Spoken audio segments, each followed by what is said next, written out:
the time when all good little homeschoolers start planning for the next school year. Wait, what? Have you ever noticed that plan is a 4-letter word? There's a reason for that. But seriously, a homeschool without a plan is a homeschool planning to fail. So today, I'm giving you my proven 3-step approach to planning, whether we're talking about next week or next year, that will make a planning ninja out of you. This is not all about what planner you should use, and goodness knows we've all seen enough of those videos. It is, though, all about being organized enough to actually make a plan. So let's get down to business.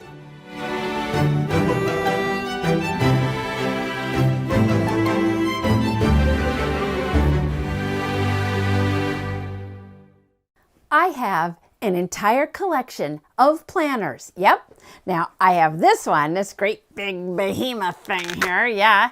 This one I made after reading one of those inspirational homeschool mom books. Yeah. This was supposed to get me organized across the mom universe. Just some of my tabs I put in here.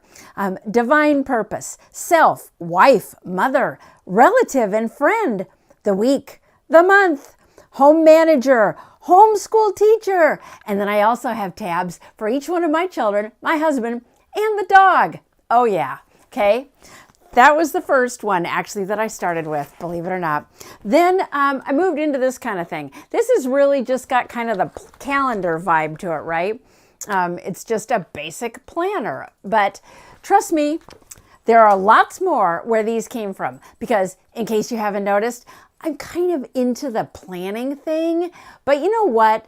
None of these made planning easier because all of them started by looking forward. Now, that sounds like it makes sense, right? You're planning ahead. But guess what? If you plan ahead without assessing where you've been, you'll have no idea where you should be going. So now you'll have a plan that doesn't work, which means you'll never be able to stick with it. And your plans will go down in flames, and you'll be tempted to buy into the lie that planning just isn't your bag. But hey, let's consider for a moment the alternative to planning. I'm betting you already know that flying by the seat of your pants doesn't work either, because your kids, if they're like mine, are like the invisible man when it comes to a disorganized day.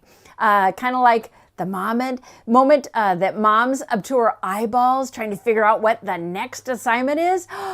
Whoosh, they just vanish. And by the time you've hunted them down and gotten everyone back on track, yeah, it's probably lunchtime and you get to start all over again in an hour. But I digress. So, back to the reality here that a planner by itself is not the solution, which brings us to Homeschool Ninja planning step number 1.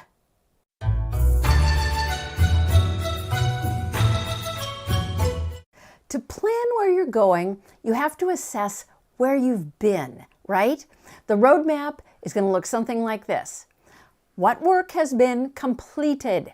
Was the assignment or curriculum successful? That would be a yes or no, and why? Do you need to make a change? And if you do, what needs to change? Be specific on that one. So let's break these points down. First, determine what has been completed, and then compare what has been completed with what was assigned. You now have the cold hard facts to apply to the next question. Was the assignment or curriculum successful? Hey, if it worked well for both you and your child, yeah, we can call that a yes. However, if it worked, but one of you had to fight to get through it, that's as much a no as if it just plain didn't work at all. And here comes the part that builds on those facts that you collected. Why or why not was it a success? So again, consider this. Both you and your kiddo could really like a particular curriculum item, but if the assignments aren't getting done, You might want to put this in the unsuccessful column. And conversely, even if every single page was covered, but neither of you liked it or really important, not much learning happened, it's still not a success. So, by the way, I'm going to be the little voice here that says, you know what? You have to rationalize things correctly here with the right point of view. It's really tempting to stick with something, a curriculum that isn't a good learning tool, if you can still check it off the to-do list every day. But stand with me, girl. You need to resist. Just saying. Learning is 100% more important than task completion. You know I'm right. So listen to your little voice inside on that one. Okay, so now you've applied the facts, what got done, and you've determined the success quotient. So now you know if you need to make a change, right? You've got enough information to answer the very last question in the assessment phase of planning. What, if anything, needs to change? Could it be the curriculum, the assignment length, or maybe it's complexity? Do you need to eliminate physical distractions or be more clear in your instructions? Maybe you need more school time, maybe you need less school time. Seriously, what specifically, if anything, needs to change? Now, if you're staying the course, not changing anything other than grade level complexity, hey, good for you. Planning gets pretty easy. If, however, you are making changes, and 99.9% of the time you will be, this is going to drastically impact your planning. Now, can you see the value in assessing before planning? Yep. Without assessment, your plans aren't going to be effective or even sensible, right? Because they aren't going to reflect your reality. Yeah, this is your chance to take advantage of that perfect 20/20 hindsight and be proactive with your planning by looking back before you look forward.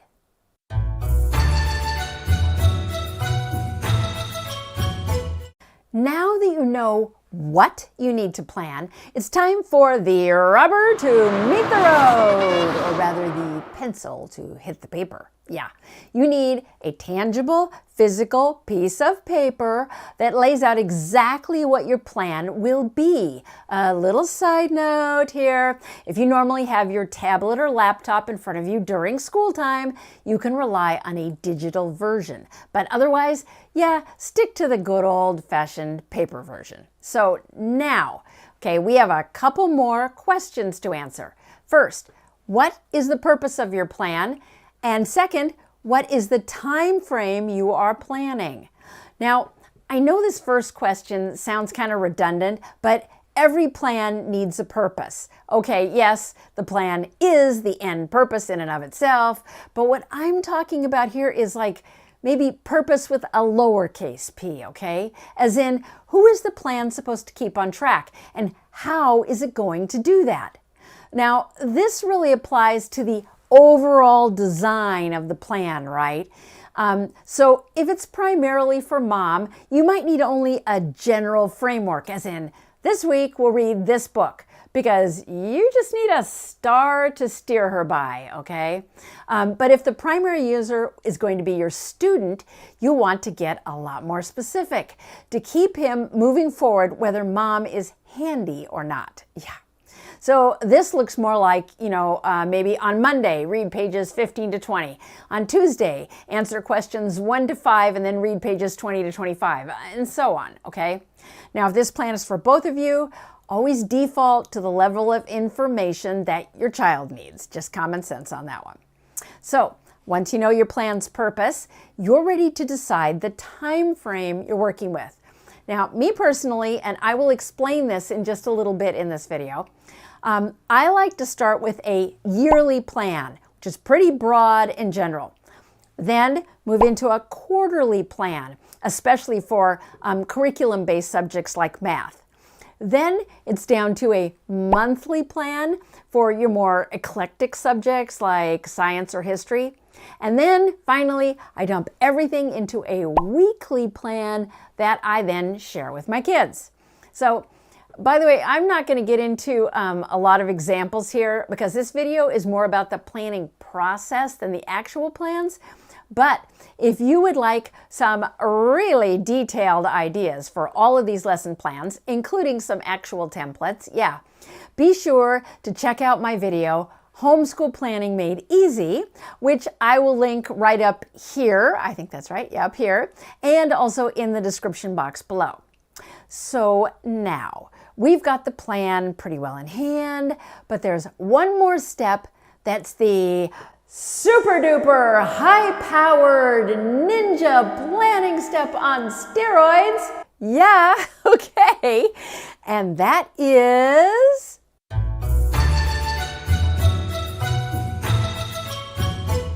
in my opinion, the tweak is the most important step in the whole planning process. And if you skip this one, you risk all of your hard work so far falling apart faster than ice sculpture in July. Yes, you have to be ready to tweak. You have to be ready to throw out what isn't working and double down on what is. Plans have got to be flexible or they become a bigger problem than not having them at all. So let me give you some examples here.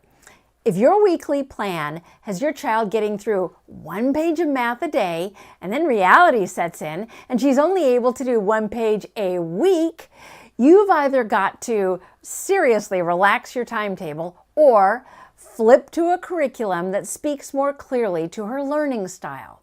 And here's another one. If your monthly plan tackles 1 science topic per month and your kids are begging you for another month of marine life lessons, why in the world would you rain on their parade and dive into tree identification?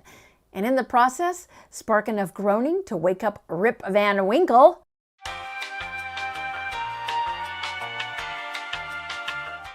Seriously, a plan is written on paper, not cast in concrete.